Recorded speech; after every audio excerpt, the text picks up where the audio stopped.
The business of medicine is constantly changing. The review by Resolve discusses current contract issues for physicians, compensation trends, and tips for a successful career. Every physician's contract and career is different, and nothing in this episode should be considered legal advice. If you have specific questions about your career, please consult with an attorney. Now, on to the show. Welcome back to the review, Zach Beare. Thanks for joining us again. Thanks for having me. Yeah, you bet. We're going to talk about what I think is an increasingly hot topic for physicians. Okay, is outside activities or side gigs, if you want to talk about it that way. Things that they want to do outside of just practicing medicine and seeing patients all day, right, every day. So, in employment contracts, how do employers think about and how do they treat outside activities? Yeah, I would say it's pretty common for them to have some type of restriction on outside activities where you need prior written approval before engaging in those activities. I think I see that in, 75% of contracts I see. Okay. So most employers are coming in saying, hey, we don't want you to do this unless we say it's okay. Yeah. Okay. When the language shows up in the contract, is it mostly tied to practicing medicine or is it tied to just anything and everything? Typically, it's mostly tied to practicing medicine, but Sure. You definitely need to review the language and make sure it is tied to the practice of medicine. They shouldn't have any restrictions in place that doesn't deal with your medical expertise. Yeah. So when I'm talking to clients and they have interest in things like consulting with industry or they want to be an expert witness for litigation, maybe they just want to do locum work and moonlight. There's a lot of different kind of outside activities or side gig type things that can happen.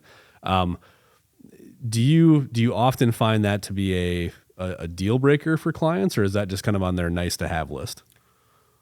I think it varies. I mean, if the physician knows they're going to engage in 4 to 5 different moonlighting activities, they're going to want that flexibility and freedom to do what they want and not have to go through the approval process every time they want to sign a new contract. So I think it could be a deal breaker. I always ask my clients, are you comfortable getting that prior approval? Right. And what if they say no? Right. Because to be clear, that what you just said I think is really important.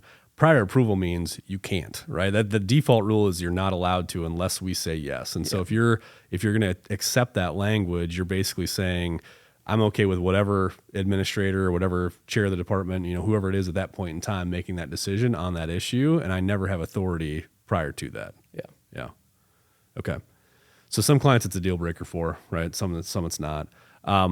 This ties in a little bit to intellectual property, right? So not only can I do an outside activity, but can I also retain the revenue and can I retain the ownership of that? How do most contracts talk about intellectual property, if at all? I would say most mention it. Okay. I think you want to look at the language and what you do on your own time and without company resources. Is that owned by the company or will you have sole ownership of that? Right.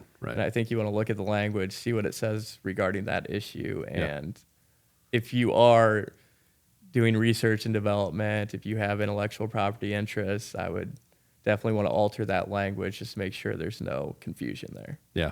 So it's not only you want the ability to do outside activities, but you obviously want to then keep any revenue that you've generated from that. You want to keep the IP that you've generated.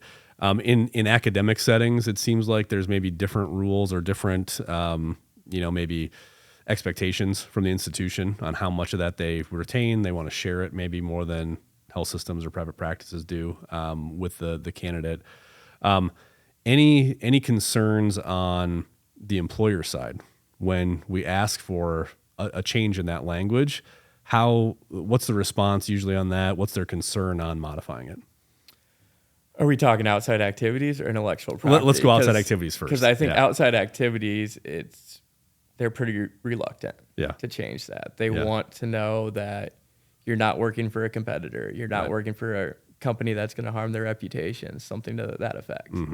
I think intellectual property, from a legal standpoint, they kind of get what you do on your own time and without use of our resources should be solely owned by you. So I think I get less pushback for intellectual property than you do on outside activities. Yeah, outside activities, I feel like it's little harder for them to just let you have that flexibility and freedom to do what you want on your own time. Some of the things that I've seen is when they will approve a change, it'll be on, we want to make sure you've got insurance for that, right? That you're not going to be Beare and a claim's going to come against our policy. We definitely want to make sure it's non-competitive, with us and, potentially not damaging to our reputation. So some counsel, in-house counsel on the health system side is more comfortable with getting creative on drafting language like that. Some will allow a blanket statement if they just really don't care.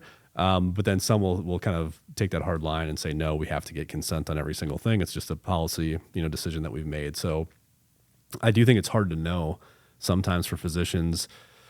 They may not have any interest in it today, right? They don't do side gigs today, but they might want to 2 or 3 years from now. And so that's the hard part, is trying to guess at what your interests are going to be in the future and knowing how much of a deal breaker to make that. Yeah. I think it's also important to talk to the employer and say, what's the approval process? And absolutely, how difficult is this? Does it take 2 months to get approval, or is it a simple email that says, sure, you can do this? And maybe talking to some of the other physicians or other employees that are there, right? And how often are you declined, right? How flexible in reality are they? Not that changes the legal obligation, but it does give you maybe some more comfort on what will happen with that. Okay. Perfect. So we talked about outside activities. Generally speaking, the rule is going to be you're not allowed to do that unless you get consent. If it's important to you, you need to carve out the ability to do that on a non-competitive basis, right? Making sure you have insurance, making sure you get to retain any IP rights, intellectual property rights that go along with that. Is there anything else you want to add on outside activities? I don't think so. I mean, I think if you want to go like the unpaid activities route and just be able to do unpaid activities, volunteer work, if you want to do speaking activities, lectures, I think you could do a carve out for unpaid activities. That's always an option as well. Sure. Yeah. So maybe a distinction between paid and unpaid. Okay, good.